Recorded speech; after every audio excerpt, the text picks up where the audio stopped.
Hello, everyone. Happy Monday. Thank you for taking another start to your week and joining us here to discuss the week ahead. As you can see, a new guest with me, as always. This week, I have Tanya taking some time out of her schedule to jump on the call with me and kind of chat about what she has going on and career aspirations and everything that we like to go over here on Maximize Monday. So, Tanya, thank you so much for jumping on here with me.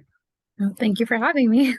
Course. So if you've watched the show, and I say this every week, so you've probably heard me say this a million times now, but just try to start off the week with what I have going on for the week ahead. So what's motivating me with this week? So the biggest motivator is I actually have a short week. I'm off Thursday and Friday this week. So Thursday I'll be going to the Phillies opening day. So that's the first thing that's motivating me. The vibes will hopefully be immaculate. I don't know at this point. As recording this, they've started off the season with a loss, so you know how Philadelphia fans are. It's all is lost, season's over, things like that. So we'll see how it is once we actually get to the stadium. But looking forward to doing that. Also, every year for Easter, my family does conjoin at my parents' beach house. So looking forward to getting my daughter together with the cousins, seeing the grandparents, doing the egg hunt, everything like that. Fingers crossed, nice weather down at the beach. We normally are fortunate with that. But if not, it's still some time away from the house and getting my daughter out of the house and everything like that. And the final thing motivating me for the week ahead is just kind of that continued celebration of Philly sports. I've talked about this a lot, but playoff season starting, not for the Flyers. I'll still wear the shirt just to support, but Sixers at least have some good things going. So if you've watched the show, if you see my posts, you know, kind of sports is life for Matt. So I'm just looking forward to hopefully some playoff success for the Sixers. If not, it'll be a fun ride. So that's what's motivating me for the week ahead in terms of goals and things I want to accomplish before I end the week. With it being a short week, that's usually the biggest goal for me is kind of tying up all those loose ends. You know, as a recruiter, constantly have people in the hiring process and the interview process. So with me being out an extra day here, the biggest thing is making sure that anyone who's set to start the Monday after this upcoming holiday weekend is going to be set up, taken care of. So touching base with all of them, making sure they have what they need. And the other goal is just making sure that I don't have any loose ends that I need to tie up because I have a teammate covering for me while I'm out. So fingers crossed, he doesn't have to contact me. He can just have a stress-free day covering for me. So those are the big goals for me moving forward. And then wins from the week prior, I was able to fill two positions. So that's two more people who are going to be getting their careers started at Novalex in the coming weeks here. So very excited to have them join the team. So I want to continue building off of that momentum and continue to try to at least get 1 to 2 people placed every week. So that's what I have scheduled for the week ahead. Tanya, I know you had some goals last week that you hit. So what's going on with you this week? What's motivating you? What are you trying to get after? Hey there. Okay, so first of all, I'm really happy that your sports team is doing great. Yay. I'm sorry, I'm not a big sports enthusiast, so I'm just gonna say yay, sports for Yay, sports' sports. sake. Um, but yeah, I actually have a few motivators for me personally. I think it's a lot of what has happened to me the last week. Now that I actually started tracking, because before I don't think I was doing a good job of tracking all of my progress, but now I'm like starting to see it happening, uh, unfold in front of me.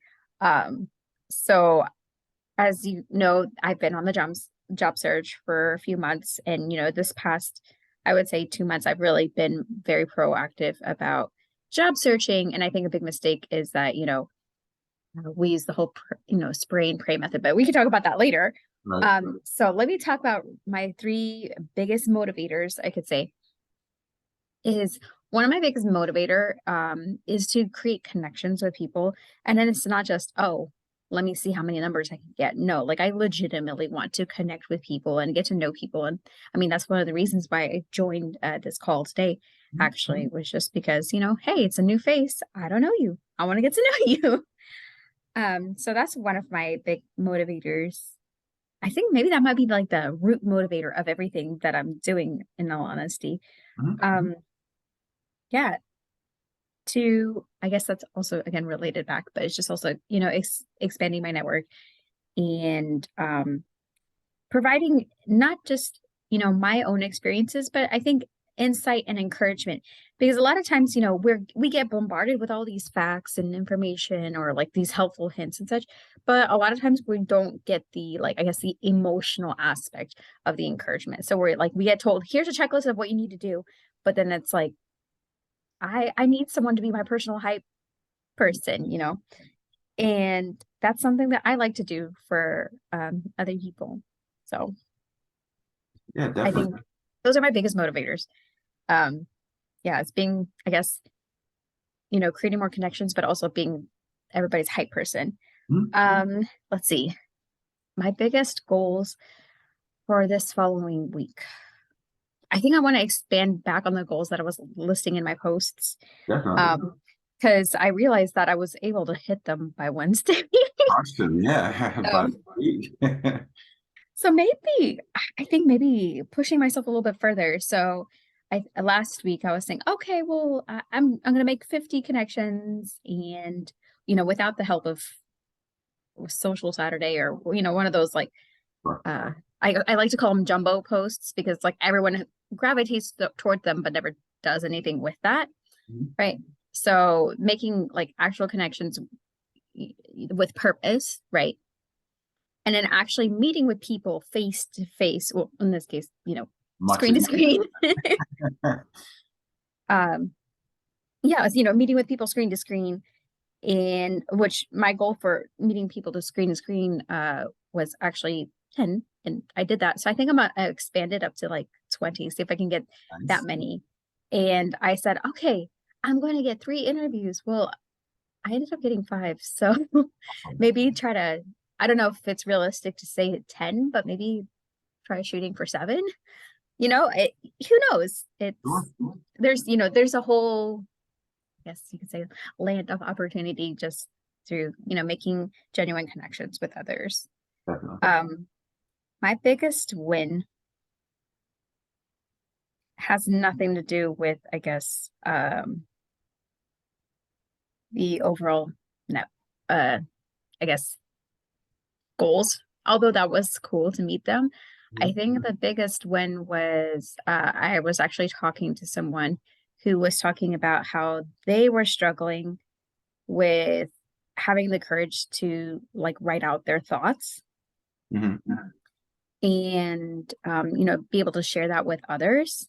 And when I was talking to this person, I just said, you know, what's the worst that can happen? People ignore you. Like you're not saying anything problematic or anything. So by all means, share, you know, what's great about you. And so this person did. And I think that was a big win because um they did something that they didn't do before. Okay. Got out of your shell a little bit. That's awesome.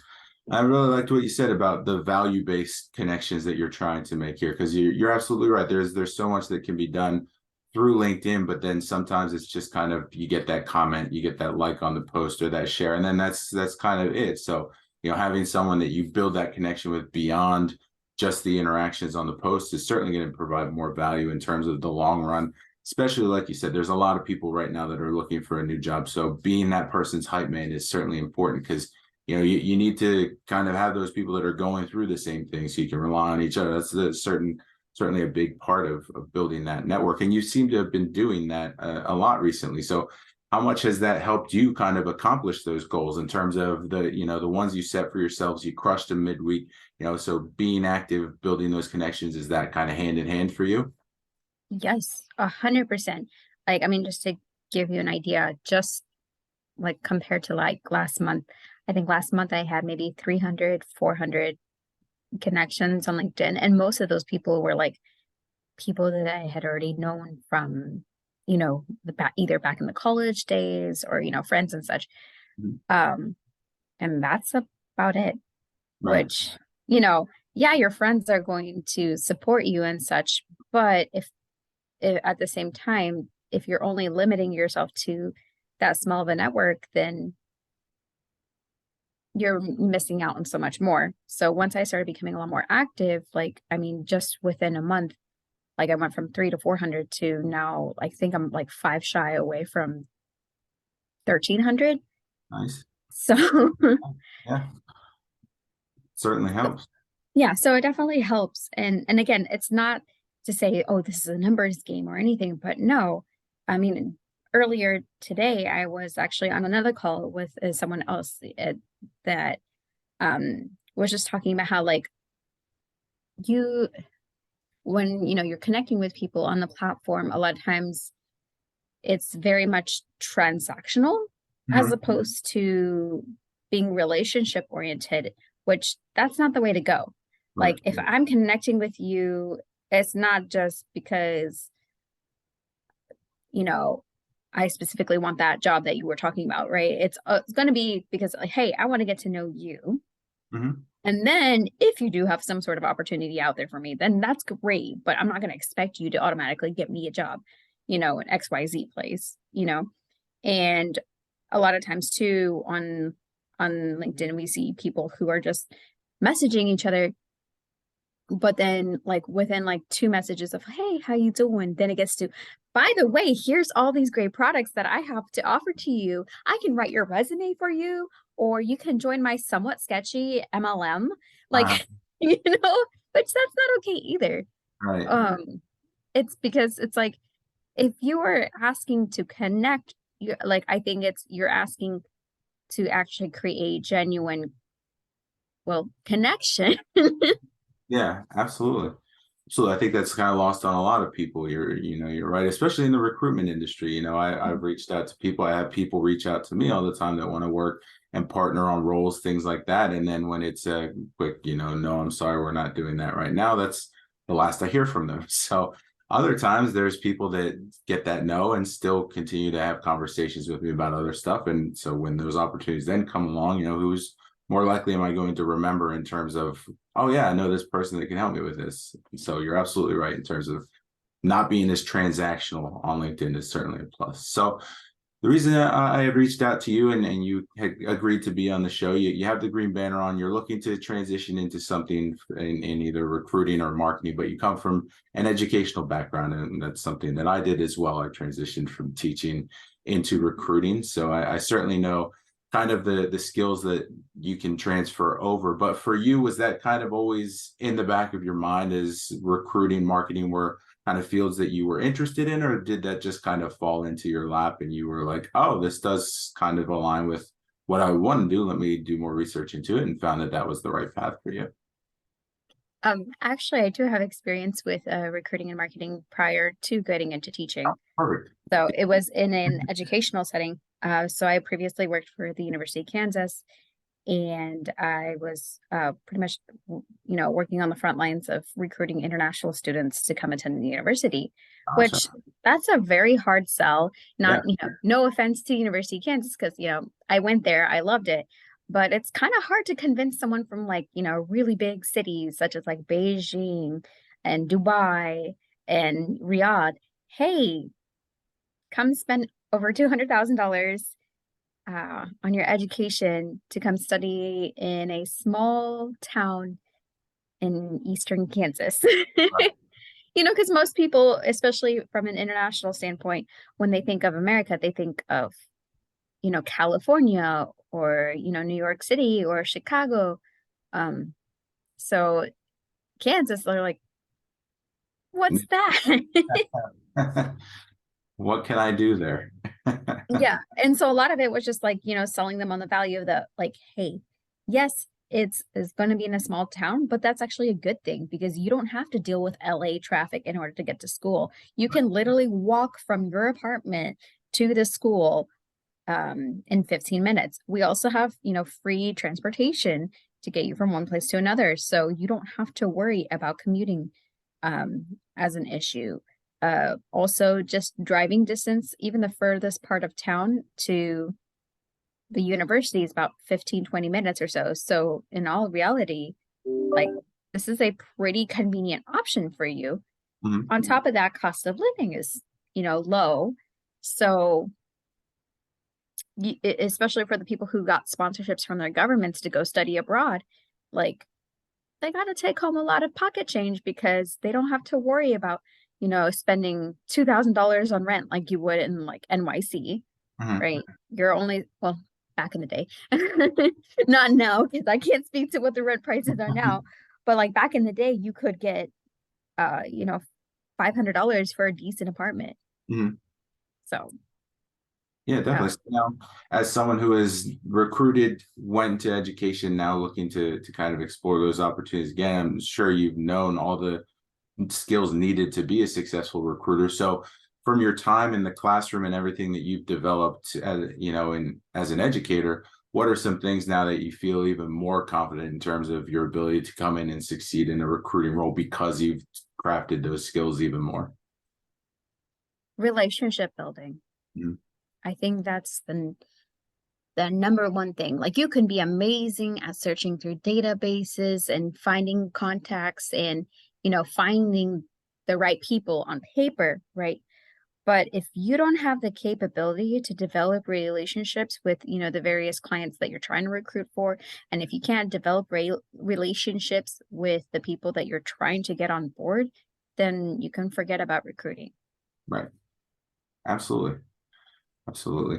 So now for someone who's in the job search and kind of seeing, what the market looks like and like you had said, building your network and being more value based, what's some advice either you've received along the way from a connection that you felt was very helpful for you as you're going into your search now, or something that you just feel you would pass along to other people who are either starting their transition out of the classroom and onto something new?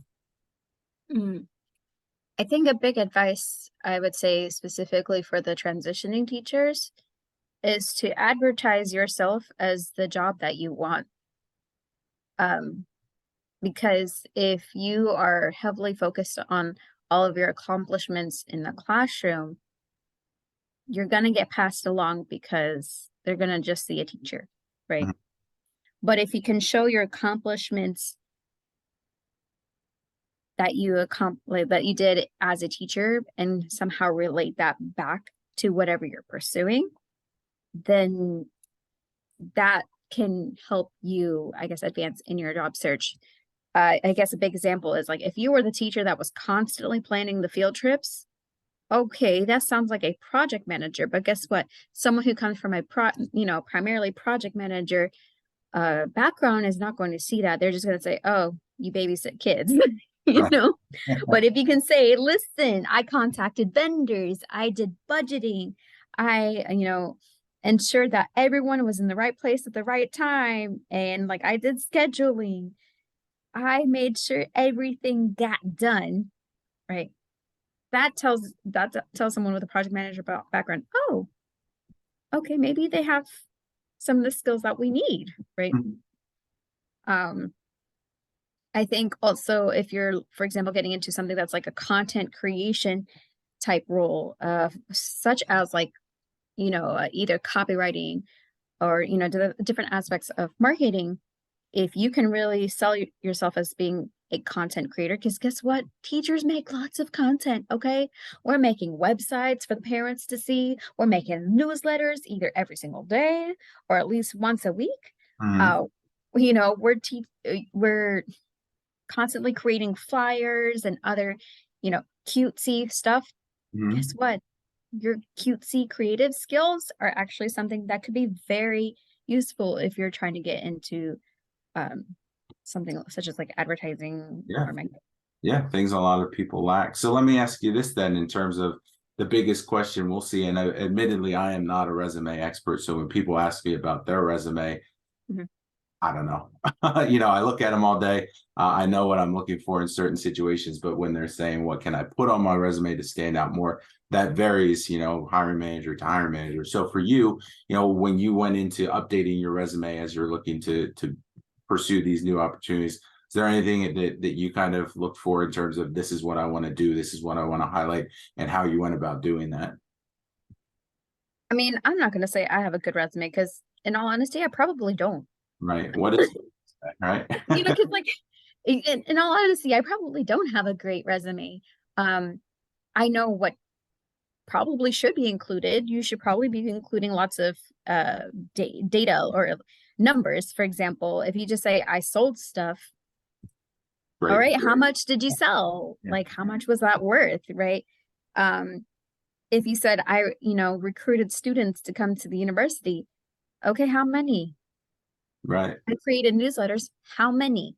Like, if in every single like bullet point that you're making, you can answer the question of how many, then write the number down, Yeah. right?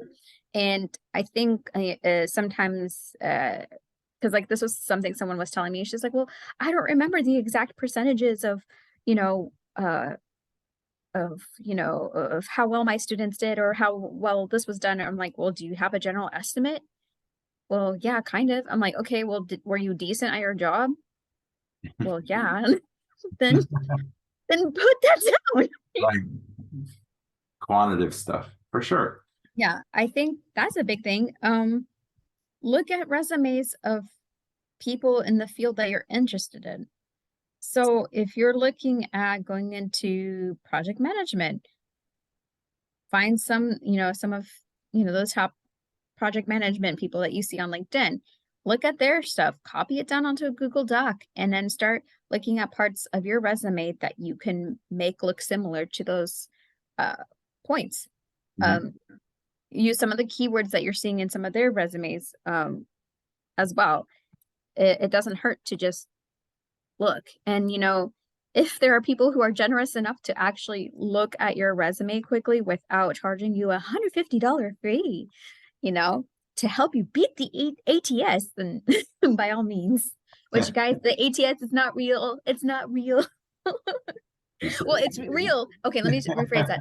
The robots that are, magically touching your resumes like the and saying automatically no, like there are people, human beings who are looking at your resume. every time. Uh, Yep. yeah, so if someone is trying to sell you a resume package saying, "Oh, I can help you beat them bots," who you beating up? Who you Right. beating up? Exactly.